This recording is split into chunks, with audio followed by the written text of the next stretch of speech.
Hello, welcome to the show. This is Young and Called, where we talk all things ministry for the young and called. So, on this show, we share our journey. My wife and I, we've been in ministry not for too long, but we've been around, and that's why this is for the young and called, specifically those that have been in the ministry recently, or you are still in your local church contemplating to go into ministry, or you are in ministry but you are not doing well, you're experiencing a lot of challenges. So my wife and I, we started pastoring a branch of our church, where we come from, where we were raised, since 2011 until 2018. And in 2018 God called us to start Blessed Generation Church. And this year we are celebrating 5 years, so if you take the first 7 years plus the 5 years, it makes 12. So we've been in ministry for 12 years, of course, in terms of pastoring full time. So we are talking about our journey, reflecting on some of the key things which we feel you can learn from, because 5 years, we have seen it all. Yeah, we don't claim to know all, but with our experience, you can learn something and you can do better in doing ministry. We are not old, we are still young, we are still in the process of learning new things and doing other things, but I know that you'll benefit from what we're about to share with you. Yeah, in fact, actually, I think we're doing very, very, very well. Our church has grown so much in terms of quality and also in terms of quantity. So based on where we are, our own assessment of our ministry, we feel that there's a lot of things you can learn. And of course, we are doing this show not because we feel we are better placed to do it. We're doing it because the Lord specifically told us to do it. And we are so excited that we could share our story, share our journey, share, even some of the things that we've done wrong, because especially in this show, I'm going to talk about a few things which you will do well to avoid, to look out for. But God is a God of grace. Even in mistakes that you make as a ministry, when you love God and you avail yourself fully to serve God, you will see that God will always cause all things to work together for your good. So where do we start? Our structure as a church, because I think 5 years, it's important to reflect on some of the things that worked out very well in terms of how we were structured. So in fact, the way our ministry started, we did not have a ministry that we're modeling our ministry on. Of course, where we come from, there's a lot of things which we have learned there, which we applied. And one of the things that we actually copied, which I think a lot of people will do well to avoid, is the immediately after we were formed, from the first year, we put together a board of elders. It's actually not the first year. It's the second year, but it's still too early. In my view, I think we did not consider that properly. Based on where we came from, because there was a board of elders, we felt we needed to have elders, and that is not necessarily the case, because we are blessed to have these elders, especially these particular elders, because they love God, they know us very well, they understand our ministry, they believe so much in our ministry. But it could have gone wrong if our motive for putting elders is because we felt we needed to have elders. In the beginning of the ministry, you don't necessarily need to have elders, because the scriptures makes it very clear that the elders that you put in place are supposed to meet a certain criteria, and you cannot have that criteria met in the early stage. You will not know the criteria at that stage. Especially a tested you one. You need time so that you can get to know them and understand, okay, this one is like this, also their strengths, their weaknesses and all. But we are sharing this because we could have made a mistake that resulted in certain things not functioning properly. Because remember, the elders are to put in place. The Bible makes it clear they must have a good reputation, Exactly. inside and outside. Yes. They must be spiritual. Yes. They must be able to teach. In fact, elders are not different to pastors. Yes. So if you just get anybody who's older in the church by virtue of the fact that they are old, and then you say, no, we can make this one And an then elder. there's a danger with that, because a person can be 20 years, 30 years in the ministry, but it doesn't mean that they've gone through all the spiritual growth journey. Yeah. So, and it's actually what we're talking about, Yes. that you don't have to put elders in place at the early stage of the ministry, because an elder must meet a particular criteria Yes. in terms of what the Apostle Paul told Timothy. Yes. So if you just put someone there that you don't know very well, you don't know their credentials, you don't know the journey they've traveled, Yes. you don't know whether they've been tested, in their walk with God or not, it can actually backfire. But I thank God that in our case, Exactly. it has worked so God well. has been merciful towards Yeah, us. very gracious to Yeah. us, because Yeah. it's working out so well. Yes. These are elders that Yeah. are not just, Yes. old in terms of age, Yeah. but they are experienced in terms Yes. of, their walk with God. They love God with their whole heart, Exactly.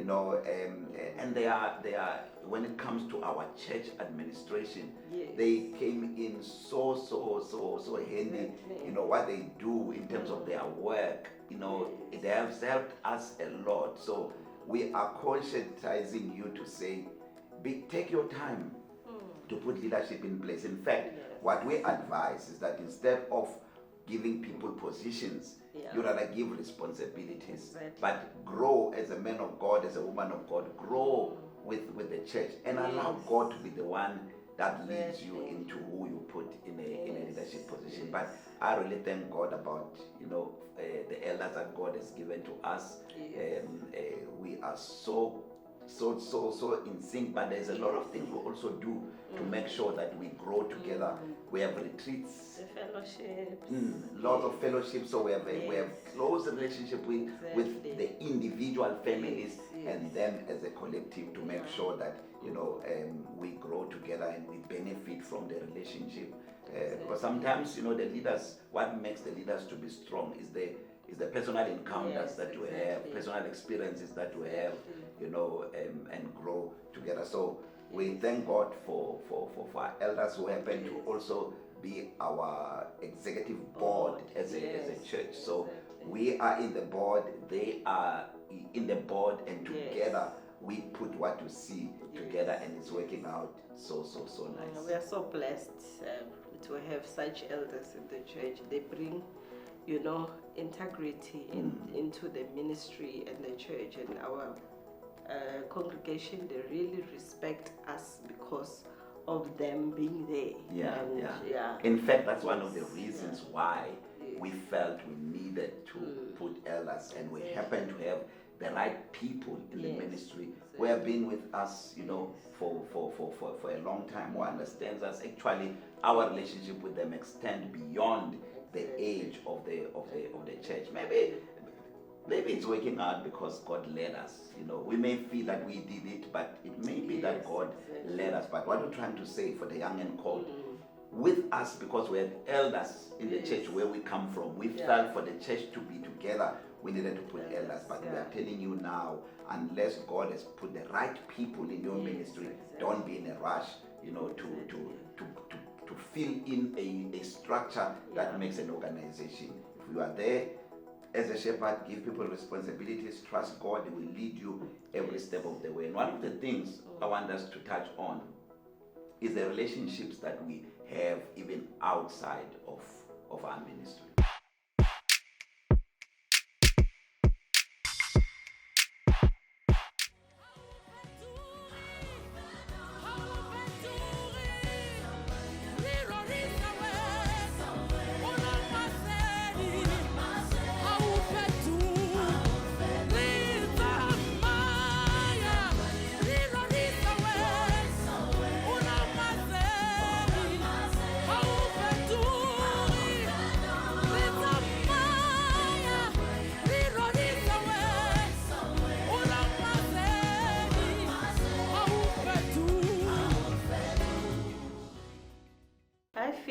relationships outside the church are very important. Yeah, because you cannot only rely on the members of the church to, advise you, support you in the level in which you are as a pastor. I feel outside relationship from other pastors are very important. But also there's a danger in that, because it must be those relationships that God lead you into, because your relationships can actually affect you negatively, especially if you allow people in your space that are not carrying the same calling or the understanding that you have insofar as ministry is concerned. I remember when we started going on TV, one pastor came to me and somehow he wanted to form a relationship. But then in the early stage, my heart was not so settled in that relationship, and there's a lot of things that he said to me that said, this is not a place you need to go to. So I would say early stage of ministry, stick to the relationships that you know, the relationships that are tried and tested, instead of going out to seek for relationships. I mean, in our church, I was counting the other day. We, in our 5 years, we only had 5 pastors who have been on our pulpit, and none of them is a new relationship. All of them dates back many years, even before we started. In fact, if you look at, we've got Pastor Bongani Sbia, we've got Pastor Mdaga, who grew up with us, in the ministry where we come from. We've got Dr. Sipo Zondi, whom we know and we can vouch insofar as his calling is concerned. Way back before we started our own ministry. Then we've got Pastor Sipo Sbui, who we also have a very long relationship with. I mean, we met Pastor Sbui in 2005, and in fact, Pastor Sbui and I will come from the same village, so I know his parents. I know his neighborhood, And then we've got Prophet Richard and Debbie Gray, who were the first to prophesy into our lives in terms of ministry and calling is concerned. Even when it comes to pastoring, starting a church, they were the first that prophesied. So these are relationships that we come a long way with. Because if you just go into any other relationship now, and before you know it, you hear a lot of things that you did not know, or even polluting your ministry, changing the course of your ministry. There are certain ministries that began to die the moment they entered into certain relationships that they do not understand. So it's important for you, especially if you are young and you are called, to stick to the relationships that God has put in your life. Don't seek to just go around and make relationships which God is not in them, because there's a lot of danger in that. And you find yourself being compromised because you are also in the learning path of ministry, and then now you find this friend is believing in other things that you don't believe in, so you may find yourself distracted now, focusing on what the friend is called for, and now you neglect what the Lord has called you for. That pastor was talking about, he said to me that his television ministry is paying itself off. And when he started to explain how is that happening, it was totally not of God. And I knew right there that I don't need to have a relationship like this. So one of the things that the young and called actually should be aware of, don't just go with, you meet a pastor somewhere in a conference, or you see him on TV, they are preaching so well, and then you get excited. Then you get excited and you invite them on the basis of a sermon. You are going to get a shock of your life. So with us, I think in fact, the first 2 years, we didn't invite any pastor in our church. The first 2 years, because we wanted the congregation, we were very intentional about it. Wanted the congregation to grow in understanding us, Exactly. knowing our Yeah. voice, understanding our calling. Yes. We only started inviting our brothers, in fact, on the third year, and we are so grateful that Yes. it worked out so well. Our members understand the vision, they understand Yes. us, but we're also very grateful for these relationships that God has given to Exactly. us, because Exactly. our brothers are helping us to build the And ministry. they've been so supportive towards us, when we have events, when we have topics Yeah. that we cannot handle ourselves, we invite them to come and assist us. Sometimes we don't have to tell them exactly the challenges, Yeah. but they can pick it up in the spirit that these are the areas that they need to focus on. And So, also, yes. it's for us, it's not just the pastors that we relate with. Yeah. Even musicians. Yes. We do not just bring any musician to exactly. come to our ministry. We allow God to lead us. He Yeah. leads us to, we want to relate with musicians that we know they love God, Exactly. and we can pick up their spirit, that they carry the same spirit as with us. Of course, as we grow, the number will increase in terms of the people we have a relationship with. But by that time, we are mature. We know what works, we know what does not work. So, in a nutshell, we're encouraging you, don't just hear a powerful song and you want to bring the person into your platform. Always allow God to lead you. Always pick up the spirit of the person who is either singing or preaching, and take your time to get the confirmation from God. So, speaking about a relationship with artists, one of our highlights as a ministry was the fact that we're able to do a live DVD recording, our Season of Glory album. I think this was one of the key milestones, because as a ministry, our focus, as we've been highlighting before, we focus on the word, we focus on worship, on prayer, and also on winning souls. Yes. So for God to have given us the privilege to do our own live DVD recording was something special. And the interesting part is that we didn't need to go out and look for people to come and help us.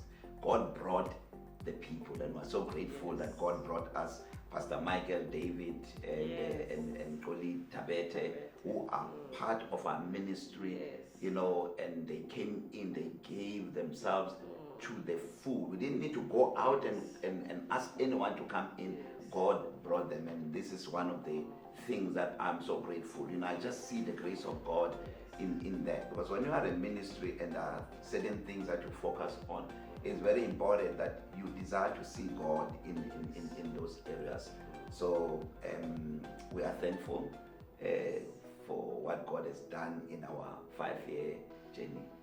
And above that, we also have a very capable team, a team leader that is Tshwarelo Mthethwa, and the team that is capable, very talented team that they were willing to work non-stop to make sure that they deliver the project very well. Yeah, so we are sharing this to say God will do extraordinary things that are not possible in the eyes of men, but when you avail yourself to serve God with your whole heart, God will make it happen. Look at also in terms of the finances that were needed. Yes. God has blessed us with so many couples, as we've said, strong men in the church. We are blessed with very strong men. A lot of other ministries, especially in the early stage, you find that ministries struggle to have men.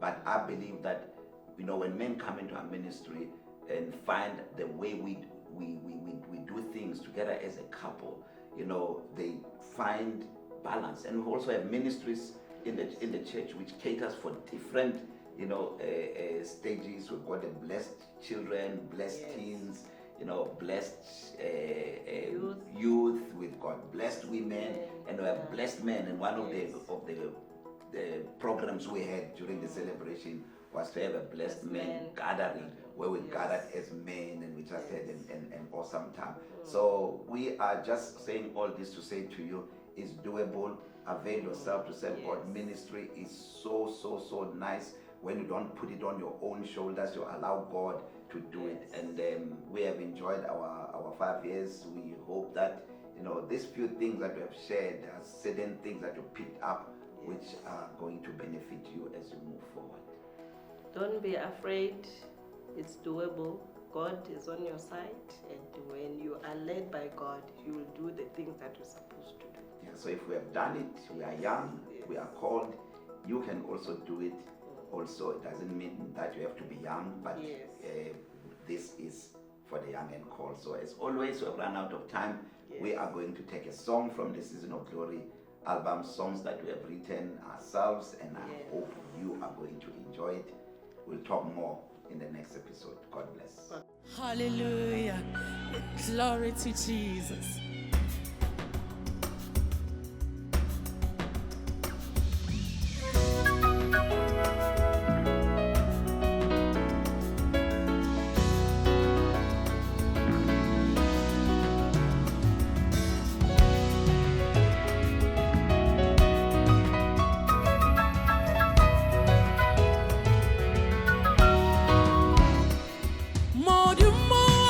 Chaba chaba,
If this broadcast has been a blessing to you, please pray about becoming a partner with us. We are a ministry that focuses strictly on winning souls. We are doing so much right now to win souls. There are so many empty chairs in heaven that still needs to be filled, and your partnership will enable us to remain on this channel that you are watching. So if you want to be a partner with us, please send us your email address. Send us also your name and your surname on the information that is on the screen right now, and we'll send you our partnership package, which includes my 2 books titled Unveiling Jesus in the Tithe, as well as Understanding Covenant and Inheritance. We will also send you our daily devotion on a daily basis, and more than that, we will pray for you every day, and you will be a partaker of everything that God is doing in our ministry. Let's fill all these empty chairs that are in heaven. You and I can do it before Jesus Christ return. God bless you.